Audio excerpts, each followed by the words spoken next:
My name is Kara Lorne, and last night my mom called me crying so hard she could barely breathe. All she said was, "Who is the extra person in our photo?" I asked her what she meant, because we only took a picture of the three of us. Then she whispered, "Count again." When I opened the photo and looked closely, the extra person wasn't blurred or hidden. The person was standing behind me, turned toward the camera, staring straight at me. Before we go any further, make sure you subscribe to the channel and comment where you are watching from. Earlier that day, everything felt normal. I had gone to visit my mom, May, at her house, so we could have a simple backyard lunch.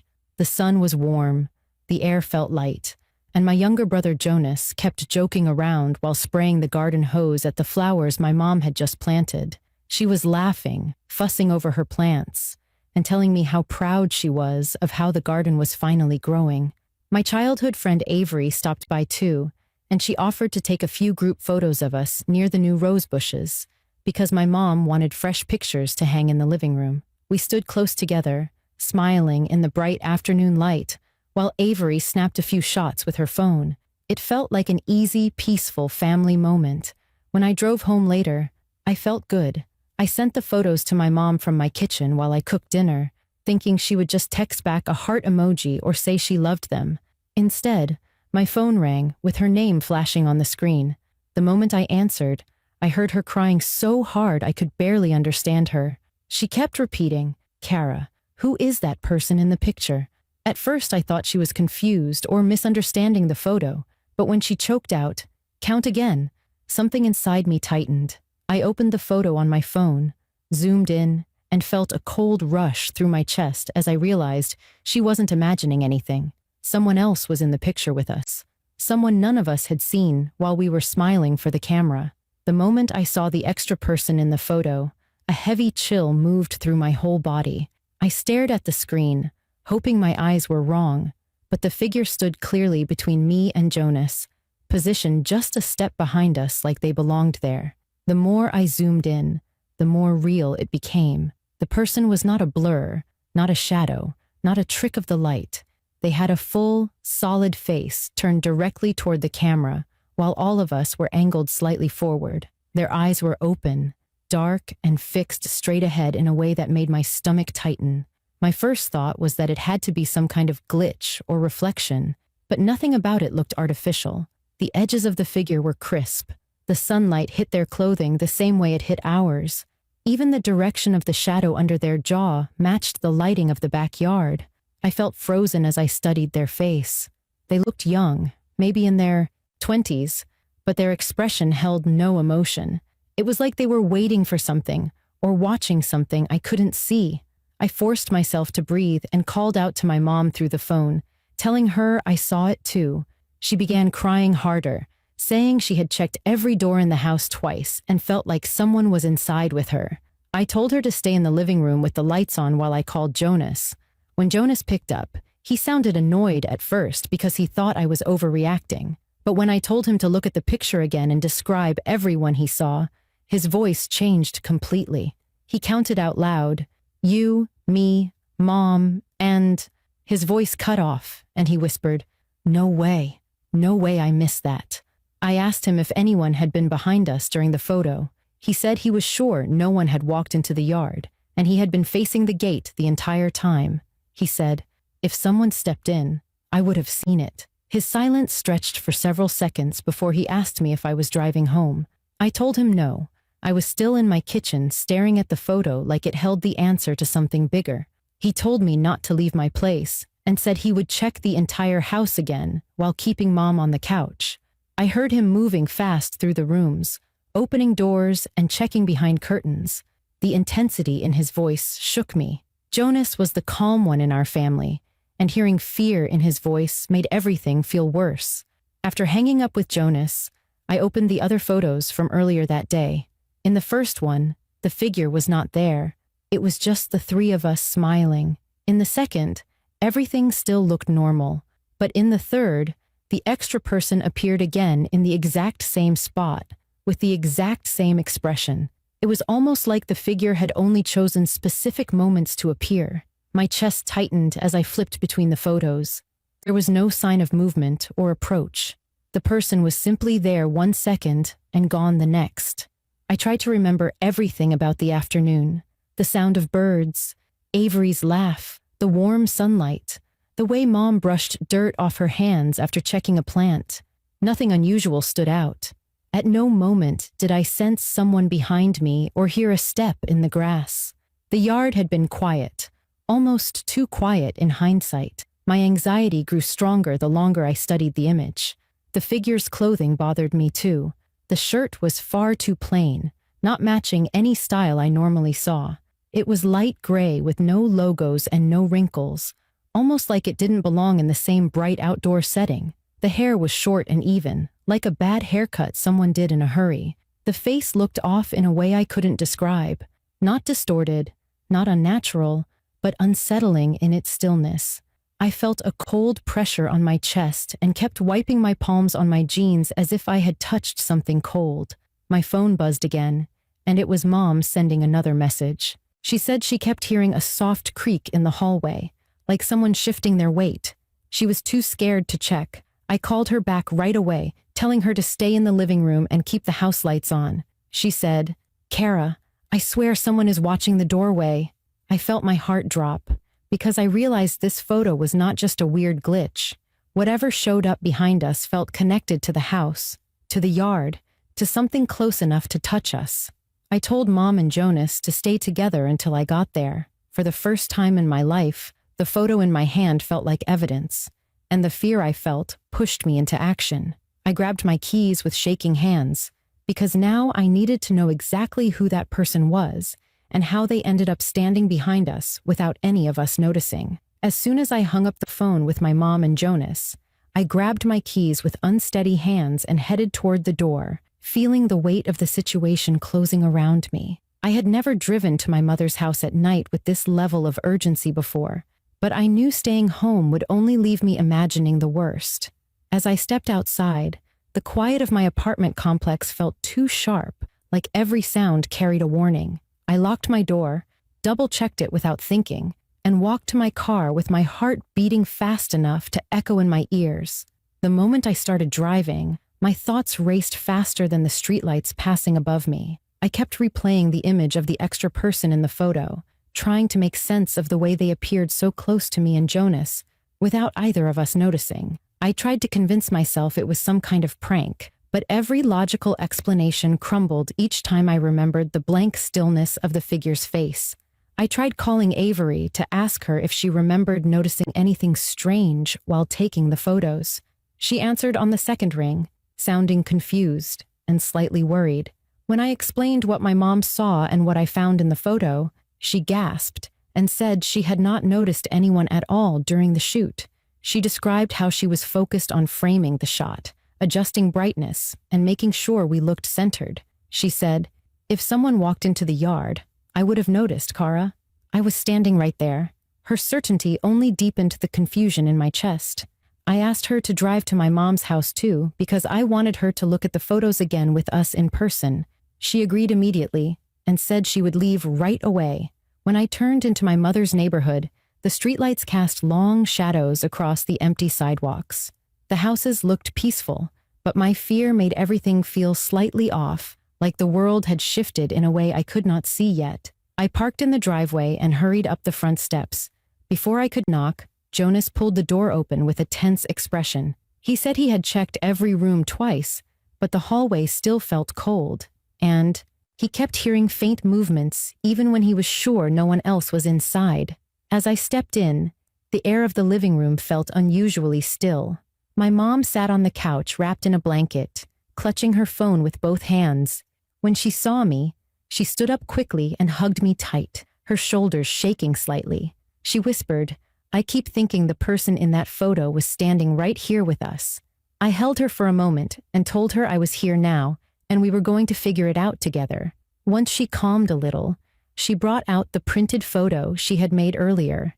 Seeing it on paper made it even more unsettling. The extra person stood between me and Jonas, but on the print, the details of their face were even sharper. I could see the subtle tilt of their head, the faint outline of their hairline, and the slight tension in their jaw. There was nothing ghostly or unclear about the figure. They looked like a real human being who had stood close enough to touch us. Jonas pointed at the figure's shadow and said, "Look, their shadow is going the wrong way." He held the picture up to the lamp, and he was right. The sunlight in the photo cast shadows to the right, but the figure's shadow fell slightly forward. That detail made the fear twist deeper inside me. Something about this person did not follow the ordinary rules of light or movement. A few minutes later, Avery arrived. She came in holding her camera bag and her phone, her expression stiff with concern. She asked to see the printed photo, and when she looked at it, the color drained from her face. She whispered, "This makes no sense. I took 3 photos in a row, and I swear I didn't see anything behind you." She unlocked her phone and opened her camera roll, handing the device to Jonas so he could scroll through the photos. We examined each image again. In the first, there were only the 3 of us. In the second, still just us. But in the third, the figure appeared as if they had always been there. Avery pointed out something we all missed. In the corner of the first photo, the leaves of the backyard bushes were pushed forward slightly, as if someone had brushed through them. In the second photo, the bushes were still again. And in the third, the figure stood fully formed behind us. The moment Avery said, "It looks like they moved right before the last shot," I felt a jolt go through me. That single detail changed everything. If the bushes moved before the photo was taken, then someone had been physically present, hiding just out of sight, waiting. My mom covered her mouth with her trembling hand. Jonas cursed under his breath and grabbed a flashlight from the drawer. He said he wanted to check the backyard again, and I agreed. Standing still and doing nothing was no longer an option. Something was happening on my mom's property, and we needed to confront it. The fear that had been pushing us down now pushed us forward, and for the first time that night, I felt myself shift from terrified to determined. We had to find out who that person was, and why they appeared in our family photo. Jonas grabbed 2 flashlights from the kitchen drawer, while Avery checked the batteries in hers, and I stood in the living room, trying to steady my breathing, as my mom clung to the edge of her blanket. I told her to stay inside with the doors locked while we checked the backyard. She nodded, but the fear in her eyes told me she hated being separated from us, even for a moment. We stepped out into the cool night air, and the quiet hit me right away. The backyard, which felt cheerful and bright earlier that afternoon, now seemed sharp and unfamiliar under the porch light. The garden felt tense, as if the air itself was holding its breath. Jonas walked ahead toward the rose bushes where we had taken the photos, shining his flashlight along the fence line. Avery stayed close to me, gripping her own light tightly. As we reached the patch of grass where we had stood for the picture, Jonas stopped abruptly and said, "Look at this." His light illuminated the soil near the side fence where the bushes met the ground. There was a single shoe print pressed deep into the dirt. It was larger than mine, larger than Jonas's, and fresh enough that the edges hadn't shifted or softened. The shape was clear, angled slightly toward the exact spot where we had posed earlier. My pulse quickened as I stared at it. That print hadn't been there during the afternoon. Someone had stood in that spot recently, close enough to reach out and touch us while we smiled at the camera. Avery slowly raised her flashlight to the bushes, and I followed her beam with my eyes. The branches still held a few snapped leaves, as if something had pushed through earlier. I crouched down and traced the broken branches with my fingertips. They felt newly torn, the inside of the stems still soft. My breath caught as I whispered, "They were hiding here." Jonas angled his light along a narrow trail of disturbed grass leading toward the back gate. The gate stood slightly open, even though my mother always kept it shut and latched. The metal lock hung loosely, not broken, but pulled in a way that suggested someone had forced it without damaging it. Jonas stepped forward and pushed the gate open slowly, the hinges giving a faint groan. Beyond the gate, the alley behind our house stretched into darkness, lined with other fences and trash bins. It was empty now, but the stillness made my skin crawl.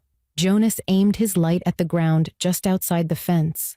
More prints dotted the dirt, scattered as if someone had been standing there, watching the yard, waiting for the right moment.